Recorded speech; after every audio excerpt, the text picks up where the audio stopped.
Allez, petite anecdote. Puisque vous aimez bien les anecdotes. On m'a posé la question de ce qui s'était passé aux Philippines. Il y a quelque temps, j'étais aux Philippines. Les Philippines, donc c'est un pays d'Asie du Sud-Est qui est situé au niveau de la mer de Chine. Et c'est une archipel de plusieurs îles. Je crois qu'il y en a 7000 en tout. Donc il y a un paquet d'îles. Et l'île principale et la capitale, c'est Manille.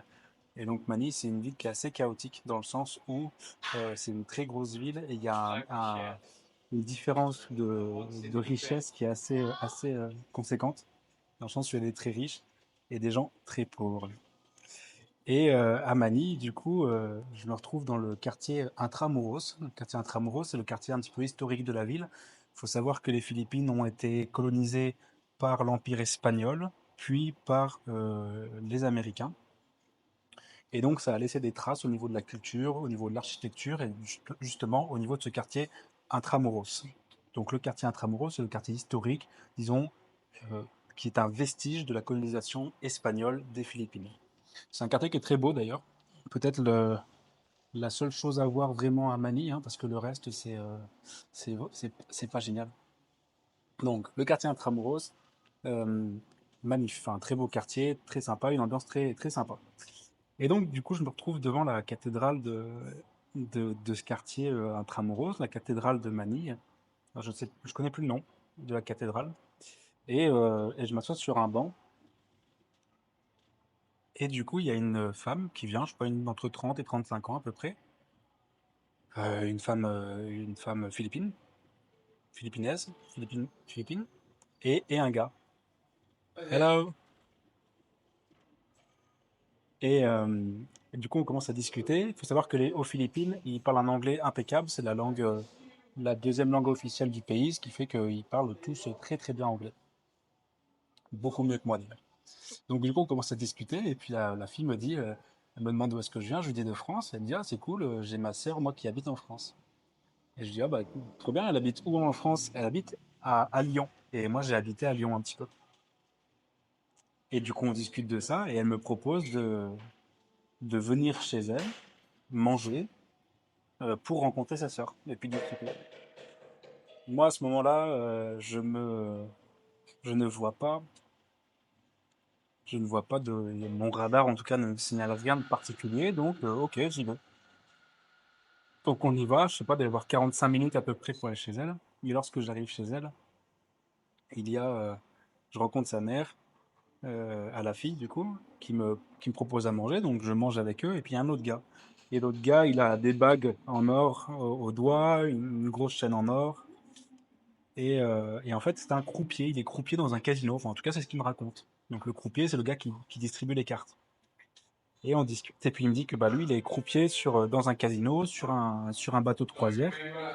Et que là, il est en permission, quoi. Il est rentré à la maison un petit peu pour profiter de la famille.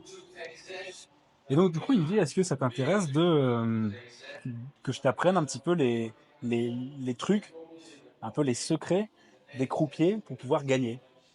Alors moi je suis curieux, je dis bah ouais carrément et tout. Donc il m'amène à l'étage, on va à l'étage dans une petite chambre, dans la chambre de la mère hein, justement. Il y a une table avec quatre chaises dans un coin de la pièce pour pouvoir jouer. Et donc il montre avec les cartes qu'effectivement il y a des astuces pour pouvoir compter les cartes. Par exemple, si il se touche le front, ça veut dire qu'il y a une certaine carte. S'il se touche l'oreille, ça veut dire que c'est un 7. S'il se touche le coude, ça veut dire que c'est un 4. Enfin voilà, il y a deux, trois trucs comme ça. Et donc, il m'explique tout ça, et puis on fait une partie un petit peu sans argent pour voir si j'ai bien compris. Et on finit, donc on regarde ça, et puis il me dit, ah ouais, tu comprends vite et tout, c'est bien, en même temps, c'est pas très compliqué. Enfin, il m'avait bien expliqué, donc c'est pas très compliqué. Et il me dit, bon, je peux pas trop traîner parce que il y a une personne qui va arriver, et cette personne-là, elle va vouloir jouer pour de l'argent. Je dis, ok, bah moi, écoute, moi, j'ai pas envie de jouer avec de l'argent, donc je pars si la personne arrive, tu vois.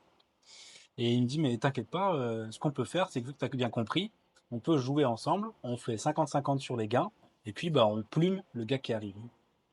Et je lui dis que bah moi je ne veux pas. Et là il me dit, mais t'inquiète pas, on va pas jouer avec ton argent, on va jouer avec le mien. Et là il me sort 200 dollars et il me les pose sur la table. en me disant, bah, tu prends mon argent, tu joues avec mon argent, je te fais gagner parce que je connais les trucs des croupiers et tout machin, c'est moi qui vais distribuer les cartes, et on va plumer l'autre gars. Et en fait, quand il dit ça, il y a l'autre gars qui arrive.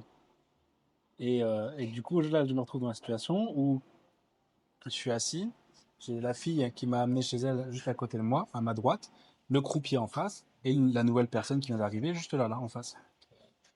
Et donc, du coup, il raconte à l'autre gars, le croupier raconte à l'autre gars que, en fait, je suis français, que je veux jouer au casino parce que hier soir, j'ai perdu de l'argent et aujourd'hui, je veux me refaire. Donc, du coup, bah, je suis là pour jouer. Et là, j'ai mon sixième sens qui s'alerte tout de suite en me disant, là, il y a problème. L'autre gars, il est d'accord pour jouer, tu vois. Et là, je me dis, il y a un souci. Je me lève et je dis, je ne veux pas jouer et je ne veux pas savoir ce qui se passe ici, je ne veux rien voir, je pars, tu vois. Et là, quand je fais ça, il y a un gros blanc.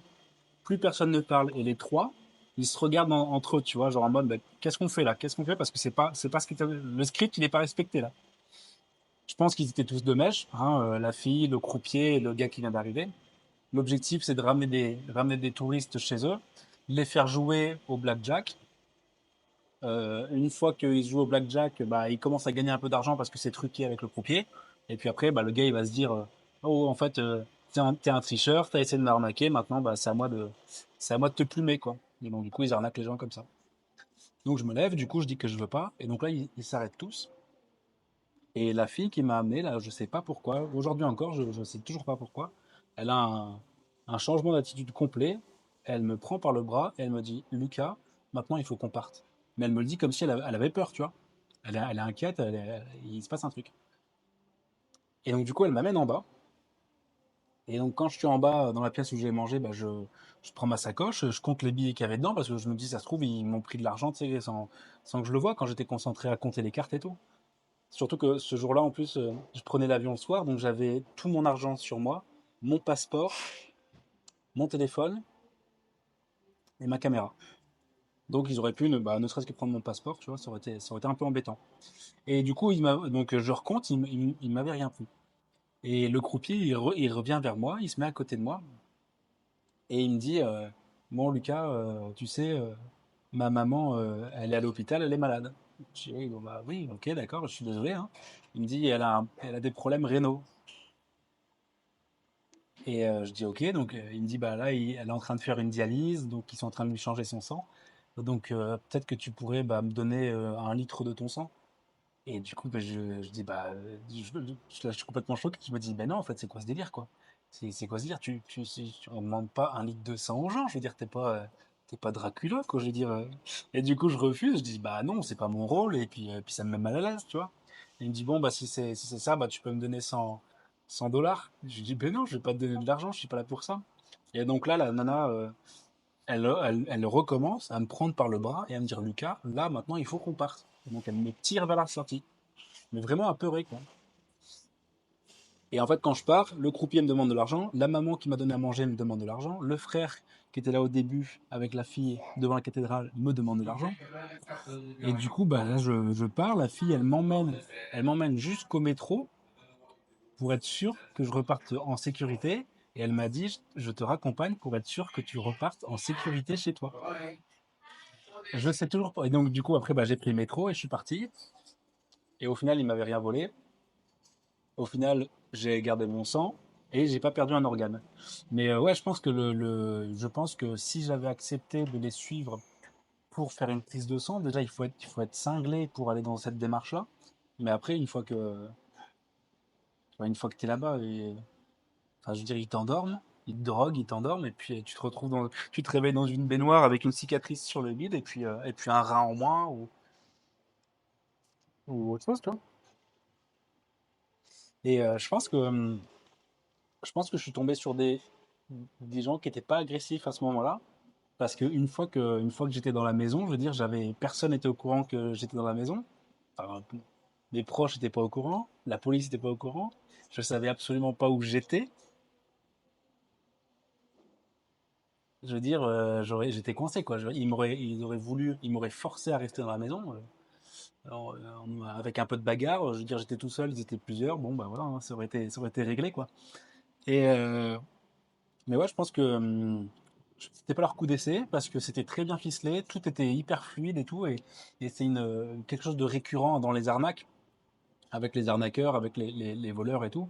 C'est que ils ont une tchatch de fou et ils te feraient gober n'importe quoi.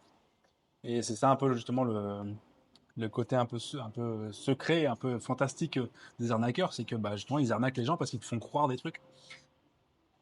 Et, euh, et je suis très content que mon sixième sens soit alerté avant de jouer, que j'ai pas touché l'argent du gars, parce qu'à partir du moment où tu commences à jouer avec l'argent du gars, c'est mort. T'es impliqué dans le truc, t'as essayé d'arnaquer l'autre personne, c'est mort, tu peux plus faire marche arrière.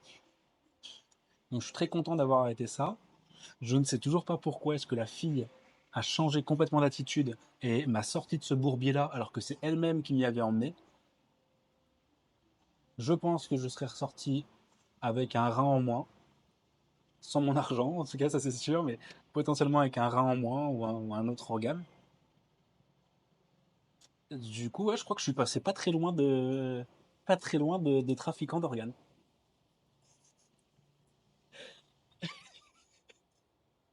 Trop stylé. Donc faites attention. Euh, enfin maintenant, ça me servira de leçon, hein. Je ferai plus attention lorsqu'on va m'inviter lorsque quelqu'un va m'inviter chez lui.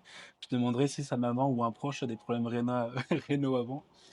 Mais ouais, je crois que je suis passé pas très loin d'un trafiquant d'organes, hein. Voilà. Voilà mon expérience à Manille, capitale des Philippines. Euh,